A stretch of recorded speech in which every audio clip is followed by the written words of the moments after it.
भगवान के दरबार में। आखिर कौन कर रहा था करोड़ों के चढ़ावे से खिलवाड़? एक सुरक्षा गार्ड की सतर्कता से खुली ऐसी परत जिसने पूरे देश को चौंका दिया। अब जांच की सुई कई बड़े नामों तक पहुंचने का दावा कर रही। आखिर सच क्या है? इस वीडियो के अंत तक हमारे साथ रहिए, क्योंकि हर अगले खुलासे के साथ कहानी और भी चौंकाने वाली होती जाएगी। नमस्कार, आप देख रहे हैं देश का सबसे बड़ा न्यूज बुलेटिन। आज अयोध्या से एक ऐसी खबर आ रही है जिसने पूरे देश के राम भक्तों को झकझोर कर रख दिया है। वो पावन भूमि जहां करोड़ों लोगों की आस्था बसी है, जहां हर दिन लाखों भक्त सिर झुकाते हैं, उसी राम मंदिर के चढ़ावे में सेंध लग चुकी है। जी हां, राम मंदिर के दान पात्र से करोड़ों रुपए की हेराफेरी और चोरी का एक ऐसा सनसनीखेज खुलासा हुआ है जिसकी जांच अब देश की सबसे बड़ी अदालत यानी सुप्रीम कोर्ट तक पहुंच गई है। आज इस पूरे मामले में एक बहुत बड़ा अपडेट आया है। राम मंदिर घोटाले की जांच कर रही स्पेशल इन्वेस्टिगेशन टीम यानी सिट अपनी अंतरिम रिपोर्ट सीधे सुप्रीम कोर्ट को सौंपने जा रही है। लेकिन कहानी सिर्फ इतनी नहीं है। एक तरफ जहां पापियों ने भगवान के घर में डाका डाला, वहीं दूसरी तरफ राम मंदिर ट्रस्ट ने इस पूरे प्रशासन को सुधारने के लिए एक ऐतिहासिक कदम उठाया है।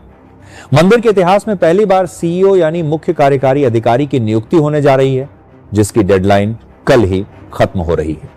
आज की स्पेशल रिपोर्ट में हम आपको बताएंगे इस घोटाले की एक एक इनसाइड स्टोरी, बाथरूम से बरामद हुए कैश का राज और कैसे एक सुरक्षा गार्ड की मुस्तैदी ने इस महा घोटाले का पर्दाफाश किया। चलिए सबसे पहले बात करते हैं आज के सबसे बड़े कानूनी घटनाक्रम की।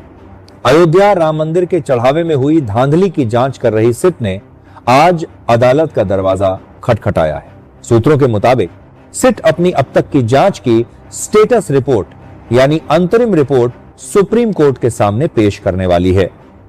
जांच टीम ने उत्तर प्रदेश सरकार से साफ कह दिया है कि यह घोटाला जितना छोटा दिख रहा था, इसकी जड़ें उतनी ही गहरी हैं। यही वजह है कि सिट ने अंतिम रिपोर्ट तैयार करने के लिए सरकार से कुछ और हफ्तों का अतिरिक्त समय मांगा है। इस मामले में एंटी करप्शन कोर्ट यानी भ्रष्टाचार निवारण अदालत ने भी अपना शिकंजा कस दिया है। इस पूरे सिंडिकेट के दो सबसे मुख्य चेहरे रामशंकर यादव उर्फ टिन्नू और मनीष यादव को कोर्ट ने पुलिस कस्टडी रिमांड पर भेज दिया है। पुलिस अब इन दोनों को आमने सामने बिठाकर यह उगलवाने की कोशिश करेगी कि इस काले खेल में उनके साथ और कौन कौन से सफेद पोश शामिल हैं।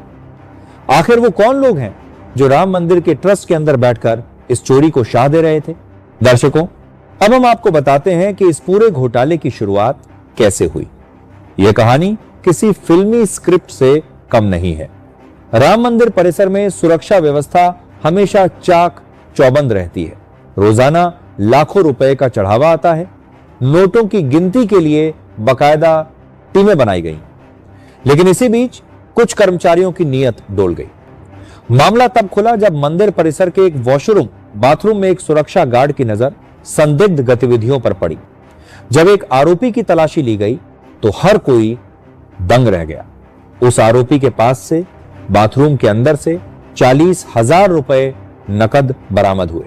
यह वो पैसे थे जो सीधे भक्तों की दान पेटी से चुराए गए थे।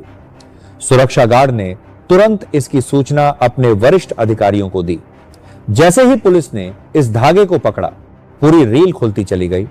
एक के बाद एक कड़ियां जुड़ती गईं और पता चला कि यह कोई छोटी मोटी चोरी नहीं, बल्कि महीनों से चल रहा एक सुव्यवस्थित घोटाला था, जिसमें मंदिर के चढ़ावे को अवैध तरीके से गायब किया जा रहा था। इस मामले में अयोध्या पुलिस और स्पेशल टीम ने अब तक कुल 8 लोगों को गिरफ्तार कर जेल भेज दिया है। इन 8 लोगों में मंदिर के काउंटिंग रूम, नोट गिनने वाले कमरे के कर्मचारी, कुछ सुरक्षाकर्मी और बाहरी दलाल शामिल हैं। पुलिस के आला अधिकारियों का कहना है कि यह गैंग रोजाना दान पेटी से बड़े नोटों को गायब कर देता था। चूंकि रोजाना का चढ़ावा बहुत ज्यादा होता है, इसलिए शुरुआती दिनों में इस चोरी को पकड़ पाना मुश्किल था। लेकिन कहते हैं ना कि कानून के हाथ लंबे होते हैं और भगवान के घर में देर है अंधेर नहीं। इन आरोपियों ने न सिर्फ कानून तोड़ा है, बल्कि दुनिया भर के सनातनी हिंदुओं की आस्था का कत्ल किया है। इस दाग को धोने और भविष्य में ऐसी किसी भी गड़बड़ी को हमेशा के लिए रोकने के लिए श्री राम जन्मभूमि तीर्थ क्षेत्र ट्रस्ट ने एक बहुत बड़ा और कड़ा फैसला लिया है। राम मंदिर के पूरे मैनेजमेंट, सुरक्षा और वित्तीय लेन देन को पूरी तरह पारदर्शी बनाने के लिए अब कॉरपोरेट जगत की तर्ज पर एक सीईओ यानी चीफ एग्जीक्यूटिव ऑफिसर की नियुक्ति की जा रही है। भगवान के दर पर हुए इस घोटाले ने अब राजनीतिक तूल भी पकड़ लिया है।